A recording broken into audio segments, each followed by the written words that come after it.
हम पढ़ते हैं हिल रिएक्शन। हिल रिएक्शन हमने पढ़ी है mechanism, photolysis of water. Photolysis of water oxygen evolve complex के द्वारा होती है। इसको समझाने के लिए एक साइंटिस्ट थे रॉबिन हिल साइंटिस्ट थे। उन्होंने क्या किया, इस पूरे मैकेनिज़्म को भी ऑक्सीजन इवॉल्व होती है, ऑक्सीजन जल के प्रकाश अपघटन के द्वारा बनती है और ऑक्सीजन को उसके द्वारा रिलीज़ किया जाता है। तो रॉबर्ट हिल ने क्या किया, एक आर्टिफिशियल इलेक्ट्रॉन एक्सेप्टर यूज़ किया, एक कृत्रिम इलेक्ट्रॉन एक्सेप्टर यूज़ किया और उस इलेक्ट्रॉन एक्सेप्टर कंपोनेंट का नाम है DCPIP, डाई क्लोरोफिनोल इंडोफिनोल। ये इलेक्ट्रॉन एक्सेप्ट करता है, इलेक्ट्रॉन एक्सेप्ट करेगा तो खुद को रिड्यूस करेगा और ख़ुद को जैसे ही रिड्यूस करता है तो इसके कलर में चेंज आ जाता है, इसका रंग बदल जाता है।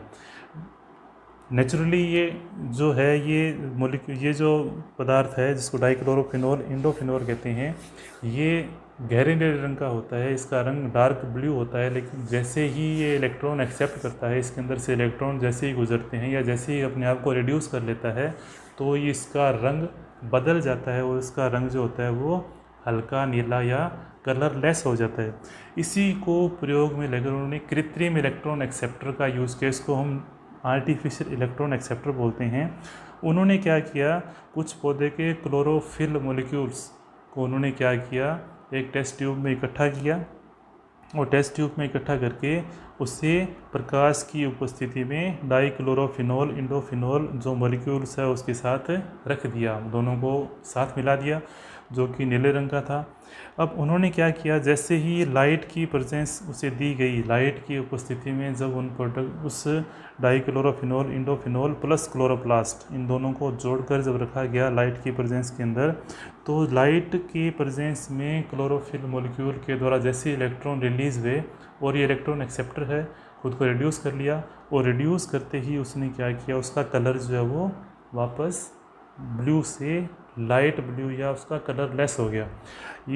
इसी को बोलते हैं हिल रिएक्शन, फोटोलाइसिस ऑफ वाटर। मतलब कि उन्होंने ये समझाया कि जल के प्रकाश अपघटन में कुछ इलेक्ट्रॉन मूव होते हैं और वो इलेक्ट्रॉन रिलीज़ होंगे तभी जाकर एनर्जी प्रोडक्ट बनेंगे और वो इलेक्ट्रॉन जब रिलीज़ होंगे तभी ऑक्सीजन इवॉल्व होगी, ऑक्सीजन बनेगी। क्योंकि जल के अंदर से इलेक्ट्रॉन जब टूटेंगे तो H पॉजिटिव प्रोटॉन बनेंगे और उसी से ऑक्सीजन रिलीज़ होगी, जल के टूटने से ही ऑक्सीजन रिलीज़ होगी। तो जब ऑक्सीडाइज हुआ तो इलेक्ट्रॉन वो डाइक्लोरोफिनोल इंडोफिनोल जब रिड्यूस हुआ तो उसका कलर चेंज हो गया। उसको समझाने के लिए उन्होंने क्या किया, इस तरह का उन्होंने एक्सपेरिमेंट किया कि डाइक्लोरो इंडोफिनोल इनोल जो है वो परमिट करती है लाइट को,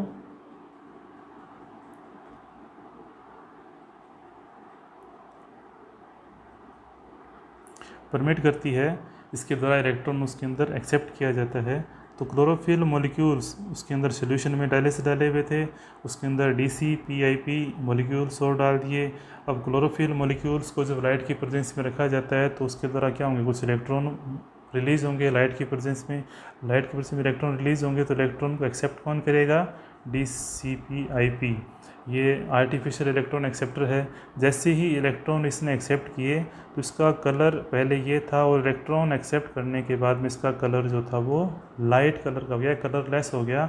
इसका मतलब ये हुआ कि लाइट रिएक्शन के अंदर कुछ मॉलिक्यूल जो होते हैं वो इलेक्ट्रॉन रिलीज़ करते हैं और वो इलेक्ट्रॉन रिलीज़ करने के कारण ही इसको हम बोलते हैं हिल रिएक्शन। हिल ने इसकी खोज की और हिल ने ही इसके बारे में बताया कि इलेक्ट्रॉन की मूवमेंट होती है और इसलिए इसको बोलते हैं हिल रिएक्शन। और हिल ने ये एक्सपेरिमेंट है वो पूरी तरीके से ये प्रूफ कर दिया कि कुछ मॉलिक्यूल जो होते हैं वो खुद को रिड्यूस कर लेते हैं, ऑक्सीडेशन में हेल्प करते हैं। तो हिल ने यही बताने की कोशिश की।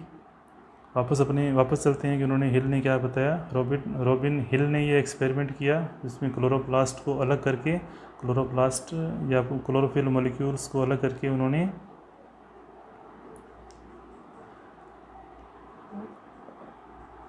आर्टिफिशियल इलेक्ट्रॉन एक्सेप्टर का यूज़ करके रिड्यूसिंग एजेंट के रूप में बताया गया कि इलेक्ट्रॉन रिलीज़ भी होते हैं और ऑक्सीजन भी साथ साथ में रिलीज़ होती है। उसके बाद केमियोस्मोटिक हाइपोथेसिस। केमियोस्मोटिक हाइपोथेसिस हमने पीछे रिएक्शन पढ़ी, नॉन साइक्लिक फोटोफॉस्फोराइलेशन और cyclic photophosphorylation. Non cyclic photophosphorylation सभी प्रकार के पौधों में पाई जाती है, जबकि साइक्लिक फोटोफॉस्फोराइलेशन जो होती है एनारोबिक कंडीशन के अंदर काम में आती है और मैंने बैक्टीरियल सेल के अंदर ये पूरी होती है। प्लांट सेल में होती है लेकिन वो नॉन साइक्लिक फोटोफॉस्फोराइलेशन के साथ ये पूरी होती है। तो मैंने आपको रिएक्शन के अंदर समझाया था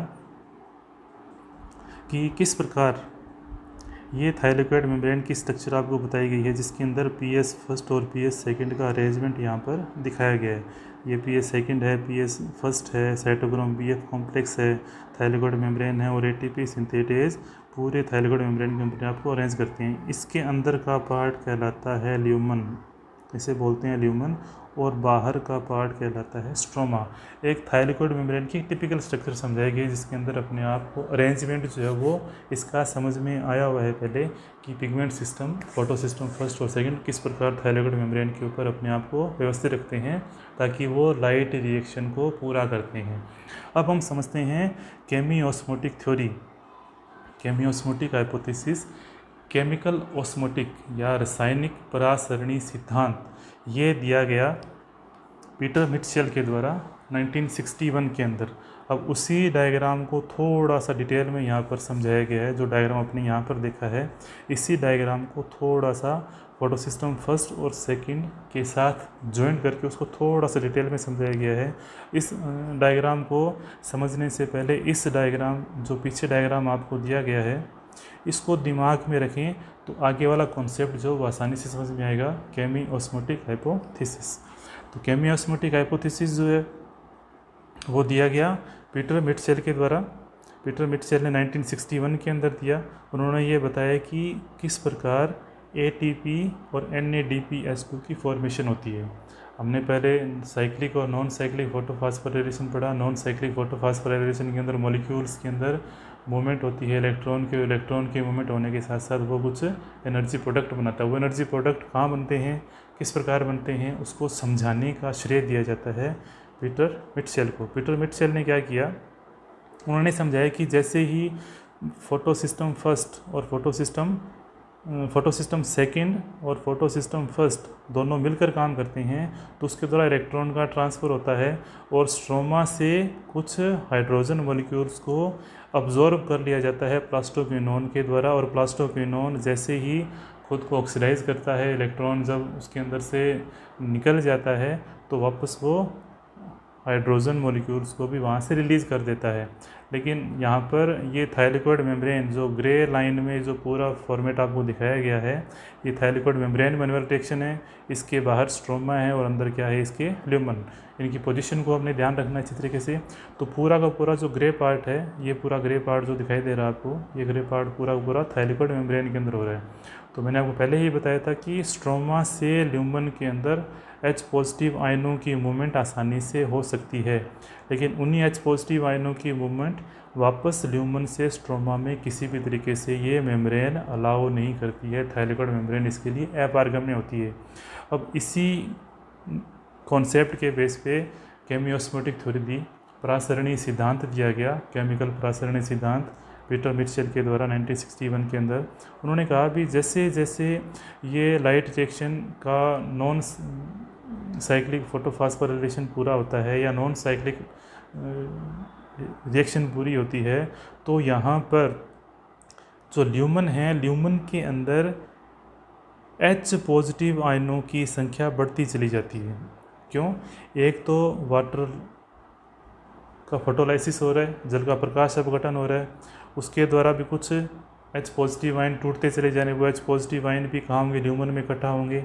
दूसरा, जब स्ट्रोमा से जब कुछ ये प्रोडक्ट PQH2 प्लास्टोक्विनोन अपने आप को रिड्यूस करता है, जब इलेक्ट्रॉन एक्सेप्ट किया जाता है तो खुद को रिड्यूस करने के लिए वो क्या करता है, बाहर से H पॉजिटिव आयनों को रिसीव कर लेता है और वो H पॉजिटिव आयन रिसीव करने के बाद में उन्हें त्याग दिया जाता है ल्यूमन के अंदर, क्योंकि थाइलेकोइड मेम्ब्रेन जो होती है उससे वापस बाहर निकलने के लिए पारगम्य नहीं है, उसे अंदर लाने के लिए ही पारगम्य है, पहली बात। तो दो चीज़ यहाँ पर हो रही है, H पॉजिटिव आयन स्ट्रोमा से ल्यूमन के अंदर एंटर कर रहे हैं, और दूसरा ल्यूमन के अंदर खुद photolysis of water, oxygen evolve complex भी वहीं पर है, तो वो प्रकाश की उपस्थिति में जल के मॉलिक्यूल्स को तोड़ता चला जा रहा है। जब तक उसको प्रकाश मिलता चला जाएगा वो जल के अणुओं को तोड़ता चला जाएगा, और वहाँ पर H पॉजिटिव आयनों की संख्या बढ़ती चली जाएगी। अब होगा क्या, इन दोनों कंडीशन में, पहली कंडीशन ये और दूसरी कंडीशन ये, इन दोनों कंडीशन के अंदर क्या होगा, यहाँ पर H पॉजिटिव आयनों की संख्या बढ़ जाएगी, जिसके कारण ल्यूमन का pH लो हो जाएगा। ल्यूमन का जो pH है H पॉजिटिव आयनों की संख्या के कारण क्या हो जाएगा, बिल्कुल ही गिर जाएगा, pH बहुत ही कम हो जाएगा। अब pH कम होता तो वहाँ पर एसिडिटी बढ़ेगी, एसिडिटी बढ़ेगी तो वो ल्यूमन को या थायरॉइड मेम्ब्रेन के लिए हार्मफुल होती है, और पूरा हमारा ग्रेनल मेम्ब्रेन जो होती है वो डैमेज होने के चांस होते हैं। इस डैमेज से बचने के लिए क्या करते हैं, यहाँ पर मैंने आपको थायरॉइड मेम्ब्रेन के अंदर कुछ कंपोनेंट बताए थे कि यहाँ पर पीएस फर्स्ट भी अरेंज होता है, पीएस सेकंड भी अरेंज होता है, साइटोक्रोम बीएफ कॉम्प्लेक्स भी पाए जाते हैं, और साथ में पाया जाता है एटीपी सिंथेटेज, ये भी इसके ऊपर अरेंज होता है। अब यहाँ पर काम आएगा एटीपी सिंथेटेज। ल्यूमन में जैसे जैसे H पॉजिटिव आयनों की संख्या बढ़ती चली जाती है, तो यहाँ पर ल्यूमन का जो थायरॉइड मेम्ब्रेन का कोई भी पार्ट जो है वो इस H पॉजिटिव आयनों के लिए परमेबल नहीं है। इसके लिए परमेबल या पारगम्य है तो वह एटीपी सिंथेटेज जो पाया जाता है थायरॉइड मेम्ब्रेन के ऊपर ही पाया जाता है। तो H पॉजिटिव आयन ये भी आ रहे हैं और ये भी आ रहे हैं, इन H पॉजिटिव आयनों को वापस बाहर निकालने का काम कौन करता है, एटीपी सिंथेटेज करता है। लेकिन एटीपी सिंथेटेज बाहर जैसे ही निकलते हैं H पॉजिटिव आयन, तो वो क्या करेगा, उस H पॉजिटिव आयनों के द्वारा कुछ एनर्जी रिलीज होगी, उस एनर्जी को वो एटीपी से एटीपी में बदल देगा। अब ये प्रक्रिया जो होती है वो ऑस्मोसिस के अनुसार होती है, मतलब कि H पॉजिटिव आयन अपनी अधिक सांद्रता से कम सांद्रता की ओर मूव करते हैं, क्योंकि स्ट्रोमा से H पॉजिटिव आयन मूव कर रहे हैं और फोटोलाइसिस ऑफ वाटर के द्वारा भी H पॉजिटिव आयन जो मूव करते जा रहे हैं, तो बाहर स्ट्रोमा के अंदर H पॉजिटिव आयनों की संख्या कम हो जाती है, जिसके कारण pH बढ़ जाता है। और यहाँ पर ल्यूमन के अंदर क्या होता है, H पॉजिटिव आयनों की संख्या बढ़ जाती है, जिसके कारण उसका pH घट जाता है। pH के घटने के कारण एसिडिटी बढ़ती है, तो दोनों के बीच में क्या आ जाता है, ऑस्मोटिक ग्रेडियंट या सांद्रता प्रवणता आ जाती है। H पॉजिटिव आयनों की सांद्रता प्रवणता के परिवर्तन के कारण ये H पॉजिटिव आयन मॉलिक्यूल जो होते हैं वो एटीपी सिंथेटेज कंपोनेंट में से बाहर निकलते हैं। थायरॉइड मेम्ब्रेन जो होती है वो एटीपी सिंथेटेज मॉलिक्यूल्स को ही परमेबल करती है H पॉजिटिव आयनों को बाहर ले जाने के लिए, जिसके कारण बाहर H पॉजिटिव आयनों की संख्या वापस क्या हो जाती है, बराबर हो जाती है। और H पॉजिटिव आयनों की संख्या बराबर होने होते ही वहाँ पर कुछ मात्रा में एटीपी और एडीपी को एटीपी में बदल दिया जाता है, तो कुछ एनर्जी प्रोडक्ट एटीपी के रूप में बदलते हैं। इसके साथ साथ मैंने आपको बताया था कि नॉन साइक्लिक फोटोफॉस्फोराइलेशन के अंदर एटीपी तो बन गए, एटीपी बनने के साथ साथ कुछ इलेक्ट्रॉन जो फेरेडॉक्सिन में से गुजरते हैं, तो कुछ एनएडीपी कुछ प्रोडक्ट जो होते हैं वो स्ट्रोमा के कुछ मॉलिक्यूल्स को H पॉजिटिव को मॉलिक्यूल्स को एक्सेप्ट करके NADP H पॉजिटिव में बदल दिया जाता है। मतलब कि वहाँ पर इलेक्ट्रॉन यहाँ पर भी मूव करेंगे, इलेक्ट्रॉन जो मूव करेंगे तो वो कुछ मात्रा में H पॉजिटिव आयनों को ऑब्जॉर्व कर लेंगे। तो इस तरह से स्ट्रोमा पूरा का पूरा जो होता है वो H पॉजिटिव आयनों की कमी को दर्शाता है, जबकि ल्यूमन जो होता है वो H पॉजिटिव आयनों की अधिकता को दर्शाता है। इस अधिकता और इस अधिकता की सांद्रता को बराबर करने के लिए एटीपी सिंथेटेज रिस्पॉन्सिबल होता है। एटीपी सिंथेटेज में से H पॉजिटिव आयन जो होते हैं वो बाहर निकलते हैं, इसी कारण कुछ एटीपी बनती है। अब ये साइटोक्रोम B6 और F का क्या योगदान है, यहाँ पर भी एटीपी इसके द्वारा बनते हैं। तो वो एटीपी बनते हैं कब, जब स्ट्रोमा के द्वारा कुछ मॉलिक्यूल हैं H पॉजिटिव आयन के अंदर ट्रांसफ़र करते हैं। वही H पॉजिटिव आयन जब वापस बाहर जाएंगे तो इस दौरान यहाँ पर क्या बनता है, ATP बनते हैं। तो कुछ बुक्स में आपको डायग्राम में दे रखा है साइटोक्रोम B6 और F के बीच ATP बनते हैं, तो वो ATP वहाँ पर डायरेक्ट न बनकर इस प्रकार से जब हाइड्रोजन के मॉलिक्यूल मूव होते हैं और वो हाइड्रोजन मॉलिक्यूल्स मूव करते हुए ATP सिंथेटेज में से गुजरते हैं, तो उस ATP सिंथेटेज के द्वारा यहाँ पर इलेक्ट्रॉन की मूवमेंट होती है। इस इलेक्ट्रॉन के मूवमेंट के दौरान ही वो हाइड्रोजन मॉलिक्यूल इधर मूव करते हैं, इसलिए वहाँ पर ATP की फॉर्मेशन होती है। तो कुछ बुक्स के अंदर उसको सिर्फ साइटोक्रोम के द्वारा ही उसके बीच में दिखाया गया है, तो उसको बीच में न समझकर हम ये समझें कि स्ट्रोमा मॉलिक्यूल से प्लास्टोक्विनोन के H पॉजिटिव आयन को जब एक्सेप्ट किया जाता है और वह H पॉजिटिव आयन जब ल्यूमन में वापस आ जाते हैं, तो ल्यूमन से उन्हें ATP सिंथेज में से गुजरना पड़ता है, तब कहीं जाकर वो ATP बनते हैं। तो इस तरह से ये पूरी प्रक्रिया ऑस्मोसिस के कॉन्सेप्ट को या परासरण के कॉन्सेप्ट को पूरा करते हुए ATP की फॉर्मेशन होती है, इसलिए इसको हम बोलते हैं chemiosmotic hypothesis, chemical osmotic hypothesis of Peter Mitchell ने दी थी। और इसी के द्वारा कुछ एनर्जी प्रोडक्ट बनते हैं जो ATP और NADP के रूप में बनते हैं। तो हम पूरी लाइट रिएक्शन जिसके अंदर साइक्लिक पाथवे और नॉन साइक्लिक पाथवे दोनों के अंदर, और साथ में हमने समझा हिल रिएक्शन, और साथ में समझा हमने केमी osmotic theory of Peter मिटशेल।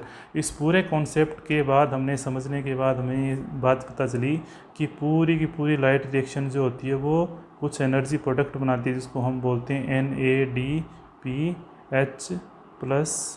Positive. ये दो एनर्जी प्रोडक्ट जो होते हैं वो लाइट रिएक्शन के बाय प्रोडक्ट होते हैं, जिसको स्ट्रोमा में रिलीज़ कर दिया जाता है। ATP भी कहाँ बनती है, स्ट्रोमा में बन जाती है, और NADPH+H पॉजिटिव वो भी कहाँ बनते हैं, स्ट्रोमा में बनते हैं। तो इन दोनों का फ्यूचर या भविष्य जो होता है वो स्ट्रोमा में होने वाली रिएक्शन पर डिपेंड करता है, जिसको हम बोलते हैं डार्क रिएक्शन। डार्क रिएक्शन को समझने के लिए हम इसको नेक्स्ट जो टॉपिक होगा हम नेक्स्ट टॉपिक में समझेंगे। तो ये यहाँ पर केमियोस्फेटिक थ्योरी की पूरी केमियोस्फेटिक हाइपोथेसिस की पूरी थ्योरी दे रखी है। इस थ्योरी को हम यहाँ पर समझ सकते हैं। जो पीछे टॉपिक आपको समझाया केमियोस्फेटिक थ्योरी को, उसको हम थ्योरेटिकली यहाँ पर समझ सकते हैं। यदि कोई चीज़ यहाँ पर आपको समझ में नहीं आ रही तो कमेंट बॉक्स में आप अपनी प्रॉब्लम को शेयर कर सकते हैं। यदि वीडियो पसंद आई हो और टॉपिक समझ में आया हो तो आप इस वीडियो को लाइक करें, सब्सक्राइब करें और शेयर ज़रूर करें। धन्यवाद।